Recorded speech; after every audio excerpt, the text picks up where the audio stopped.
The rain hammered against Harold's visor as he trudged through the marshlands of Draker Prime. 10 years since the interstellar peace accord, and here he was, back in the mud.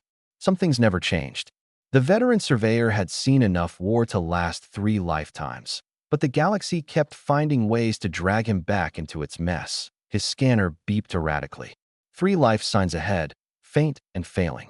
Harold quickened his pace, boots squelching through the crimson muck that passed for soil on this forsaken moon. What he found made him stop dead in his tracks. 3 figures lay half-submerged in the mud, their scales shimmering even beneath the filth.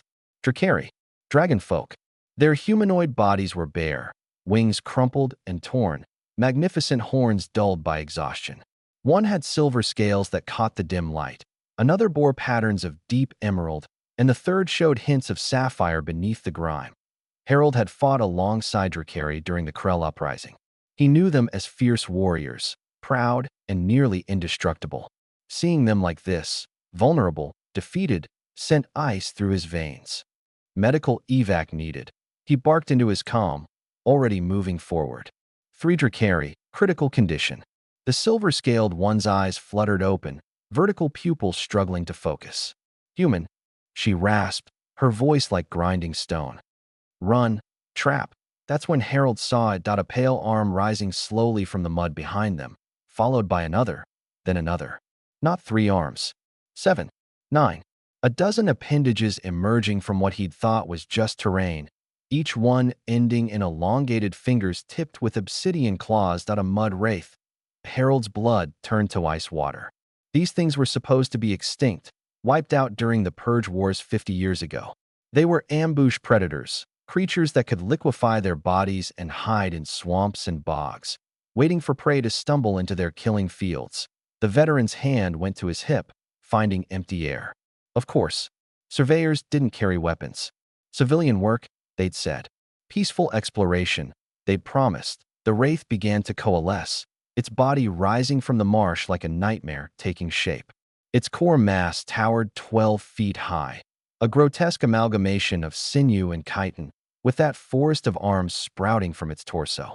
Its face, if you could call it that, was a void with 3 glowing white orbs for eyes. The Drakari women had fought this thing. Harold could see plasma burns on its flesh, claw marks gouged deep. They'd hurt it, but not enough. Now they lay defenseless, their legendary strength spent. The wraith's arms reached for them, ready to drag its prey into its body to be slowly digested over weeks of agony. Harold did the only thing a human could do when backed into a corner with no weapons and no backup. He improvised. "Hey, ugly," he shouted, sprinting toward the creature. "Remember Earth?" The wraith's eyes swiveled toward him, probably puzzled by this tiny creature's audacity. Harold grabbed a broken wing spar from the mud, some remnant of an old shipwreck, and jammed it into his scanner's power cell. The device sparked and whined in protest. "During the Purge Wars, you bastards killed 3 million humans on Kepler 442b. Harold's voice was cold, steady. A soldier's voice. "We were colonists. Farmers. Families. You know what we did." He hurled the makeshift bomb at the wraith's core. "We glassed the entire planet." The scanner exploded in a brilliant flash of plasma energy, not powerful enough to kill the wraith, but enough to make it scream and recoil. More importantly, it gave Harold the seconds he needed that he reached the silver-scaled Drakari, the one who'd tried to warn him, and hauled her toward higher ground with strength born from pure adrenaline. She was heavy, far heavier than any human, but Harold had carried wounded comrades through worse. The wraith recovered quickly, its arms lashing out. One caught Harold's leg, and he felt cold seep into his bones as it began pulling him backward. "Leave him." The silver Drakari's eyes blazed with sudden fire. She rose on trembling legs, drawing on reserves she shouldn't have had.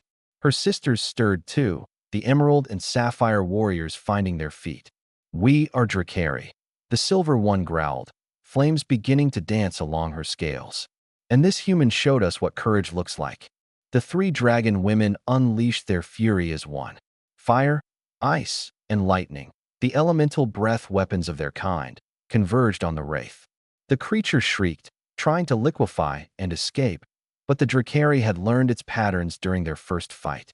They herded it, burned it, froze it, shattered it. When the wraith finally fell silent, Harold collapsed, shaking from shock and cold. The silver Drakari knelt beside him, her body temperature warming him instantly. "You are named," she asked. "Harold. Harold Chun. I am Fanny of the Silver Clutch," she said, and there was profound respect in her voice. "You had no weapons, no armor, no chance of victory. Yet you attacked anyway." "Couldn't just watch," Harold muttered. "Besides, you ladies looked like you needed 5 more seconds. I gave you 10. Fanny's laugh was like bells and thunder mixed together. "Humans. The galaxy calls you weak because you have no claws, no scales, no natural weapons. But I have seen your true nature today." She helped him stand as the medical evac ship finally appeared on the horizon. "You are weak in body," Fanny continued, her sisters nodding in agreement. "But in spirit? In courage and cunning? Humans are the most dangerous creatures in the cosmos. Not because of what you have, but because of what you dare." Harold managed a tired smile. "We just call it being too stubborn to die."